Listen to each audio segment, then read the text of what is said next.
The world we're building in Miegakure is a world in which there are 4 spatial dimensions instead of 3. In this game, the 4th dimension is not time, but the 4th dimension of space that works just like the first 3 dimensions we're familiar with. If you count time, this game is 5D. In this video, we'll talk a little bit about the unique technology we developed for the game. So, at first games were only 2D and only took place along 2 directions. Then computers became powerful enough to render 3D graphics, and this allowed for full 3D movement. Of course, the graphics we see while they are computed in 3D are actually displayed on a 2D screen. They are projected down from 3D to 2D in a way that mimics how our eyes perceive the 3rd dimension. But it doesn't stop there. If in a 2D game every object's position is represented in a computer using 2 numbers, and if in a 3D game every object's position is represented using 3 numbers, what if each position was represented using 4 numbers? In other words, what if there was another direction you can move along in addition to the first 3? Trying to answer this question is what led us to develop this game. However, as far as we know, our universe has exactly 3 spatial dimensions, so it's difficult for us to picture what a 4-dimensional world would look like. But a computer, on the other hand, does not care. It's just working with numbers as usual. So we had to come up with a way to display this calculated 4D world so that our 3-dimensional brains could comprehend it. The way we chose is a method that has been popularized in the novella Flatland. This novella talks about a 2D square that can only see a 2D cross-section of a 3D world. For the square, the 3rd dimension is invisible and mysterious. The square has no concept of it because it is stuck seeing a 2D world. If a 3D object visits the 2D plane, it appears to be deforming. In Miegakure, a similar process happens, but in one higher dimension. Instead of taking a 2D slice of 3D objects, we are taking a 3D slice of 4D objects. It's hard to imagine, but luckily we don't have to.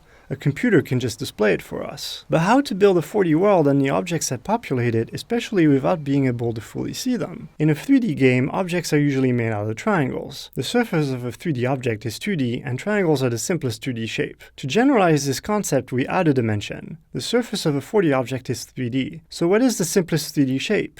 It's a pyramid-like shape called the tetrahedron. So to build the surface of any 4D object we want, we can use the tetrahedron as a building block, and that's what this game does. What happens is that, instead of projecting the tetrahedra on the screen like we're doing now, we slice them using the 3D plane that represents what the player can see. That gives us a bunch of triangles, which we then draw the same way we would draw them for a regular 3D game. What you see is a 2D projection of a 3D slice of a 4D object. But how do we even create 4D objects? We can't easily visually manipulate them using a 4D equivalent of Maya, but what we can do is generate them procedurally. So let's take a simple example. To build 4D crystals, we use a method similar to how we would build a 3D crystal procedurally, but instead of starting with a 2D hexagon and extruding it up, we start with a 3D dodecahedron and extrude it into the 4th dimension. I picked the dodecahedron because it often gives hexagons when you slice it. Surprisingly, in this scene, every crystal is the exact same shape, only facing different directions and slightly longer or shorter. And yet they all look so different because you only see a slice of each of them. This is particularly interesting because of the known connections between high-dimensional space and certain crystal structures.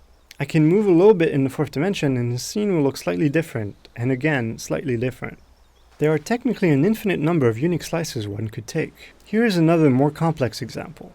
The surface of this 4D shape, called the 120 cell, is made out of 120 dodecahedra. In this case, I cut a hole inside each dodecahedron to make them hollow. While you could ignore all this when playing the game, to me, it feels even more beautiful when you know more about what is happening. I wanted to share some of the things you may not realize when you finally get to play Miegakure.